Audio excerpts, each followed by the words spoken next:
Betsy, Dr. McCaughey, welcome back. Why, thank you. And I heard the president yesterday at the AARP forum, and it's really distressing to see how different his answers were and remain compared with the actual language of the bill. For example, I watched him say at one point, there's nothing mandatory in this bill. It's voluntary. If you like your health insurance, you can keep it. Don't worry. Well, the fact is, if you have one of those great Blue Cross Blue Shield plans that let you go to any doctor anytime, you will not be able to keep it. You're going to be pushed into a managed care plan. It's going to be legally required, and it's going to limit your access to specialists and tests. What about those of us, Dr. McCaughey, who have that sort of plan through our employers? You will have to give it up. Your employer is going to have a grace period, and then at the end of that grace period is going to be legally required to move you into one of those HMO-style plans to reduce costs. Because the point of this legislation is not simply to cover the uninsured. I share that goal.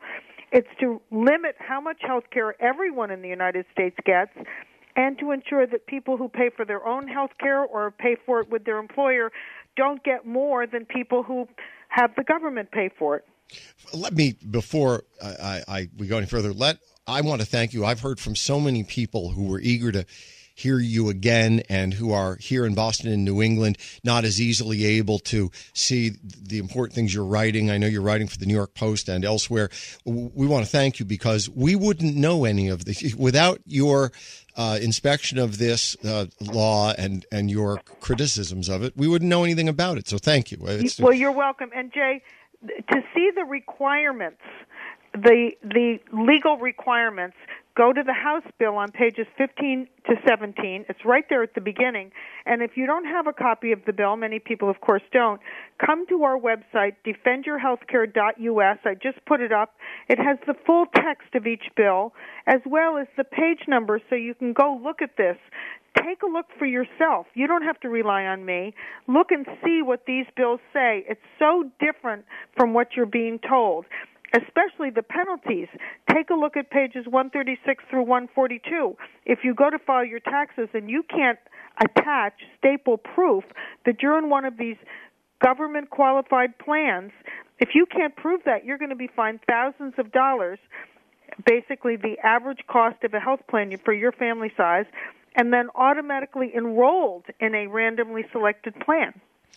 What percentage of Americans, Doctor, do you think have any idea of the width and breadth of this kind of epic change right now?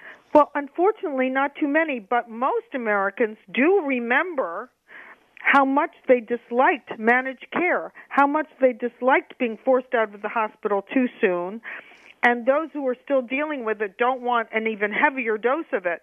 So if you've got the kind of health insurance that gives you some freedom to make your own health choices with your physician, you have a lot to lose with this new insurance plan. Suppose I say to myself, well, okay, this is a bummer, technically speaking, and I don't like the way that sounds, so I won't have it from my employer. I'll go out and get it myself. Well, that's really not going to be possible because even if you don't get insurance through your employer, you are legally required to enroll in one of these government-qualified plans. And, in fact, then you don't have the grace period at all. You have to do it right away. As soon as your current insurance contract, anything changes in it, a copay, a deductible, any of the legal requirements, and they generally change year to year, you will be forced to give up that plan and enroll in one of these so-called qualified government HMO-style plans that will limit your care. So without asking you necessarily to make a judgment as to the president, it would appear to me to be a fair statement that the president's assertions seem to be contrary to what appears to be an inevitable part of this process, and that is that this plan inevitably makes everyone part of government health care. Well, I have to say I have great respect for the office of the president, but when I saw this president at the AARP forum yesterday, it was clear he was lying when he said there's nothing mandatory in this bill, that we're not asking you to give up your plan if you like it. That's just untrue. A lot of people, I hope, were surprised that the AARP would sponsor something like this, in as much as it is the membership of that organization who might first feel the brunt of some of the more odious elements of this. Yet here they are. It seemed almost to a lot of us a sellout of their membership. Well, it is true. And when I heard the president say that there will be no cuts in Medicare, let me describe the cuts in Medicare. This health legislation, which costs between $1 trillion and $1.6 trillion, will be paid for a little bit more than half by tax increases, and everybody's heard about those. But at least $500 billion of it will be paid for by a cut in Medicare, a 10% cut in the Medicare budget, even as the enrollment in Medicare is going to increase 30% because the baby boomers are entering that program. So 10% less money, 30% more people, right? And that's going to mean fewer knee replacements, fewer hip replacements, no more bypass surgeries and angioplasties once you reach a certain age. They're going to have to limit the procedures that have literally transformed the experience of aging for most people. I remember back in the 50s and 60s when growing old unfortunately meant being trapped in a wheelchair because you had arthritis and your knees didn't work anymore, or being stuck in a nursing home because walking put you so much out of breath because you had clogged arteries and other heart problems.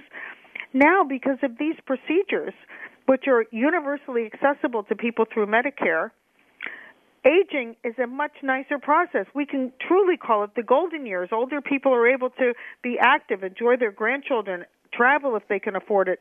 But that's going to come to an end. Obamacare is going to undo this remarkable progress in the experience of growing old. There was an that is chilling to hear. There was an extraordinarily provocative way to put this that was forwarded by someone at the American Thinker the other day, who simply asked this question. It was the thesis of a short piece, and the question was, does Teddy Kennedy deserve the extraordinary care? And, of course, no one wants to say no to that, but the immediate slap in the face of that question is, well, if Senator Kennedy, because he's Teddy Kennedy, deserves tens of millions of dollars, whatever it's costing him, to prolong his life during what everyone sees as a tragically a terminal prognosis, why not my mom? My mom right now has cancer, and is she any less worthy of being kept alive? Damn the cost. Well, apparently not. It's very unfortunate. And in the context of all these cuts, then I come across pages 425 to 430, where Medicare is offering a new benefit, counseling on how to cut your life short, how to forego nutrition, hydration, and antibiotics. This isn't just about writing a living will or an advanced directive. This is about ways to literally end your life. In fact, right now it's only legal in a couple of states, Oregon and Washington, and yet it's in this bill. A handbook on how to die. This counseling.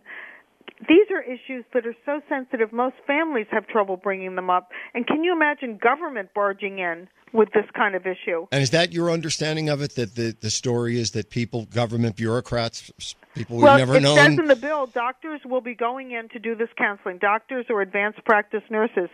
But you know what it's like when, picture your 85-year-old mother lying in bed, hooked up to tubes, facing, for example, a hip replacement, and then a doctor walks in and holds her hand and says, I'd like to discuss some alternatives with you.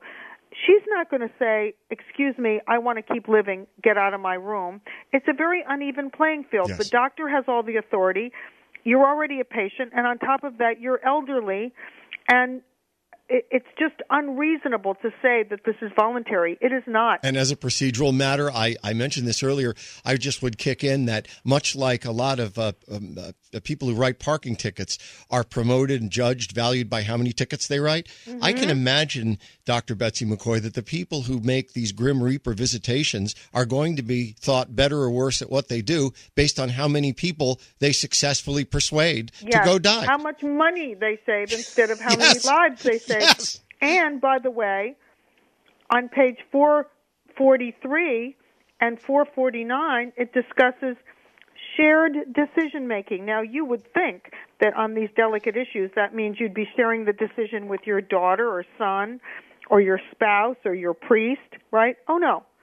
This is shared decision-making with this doctor or nurse who's been assigned to this job. They're going to share the decision with you about how to treat the later years or days of your life. I don't think so.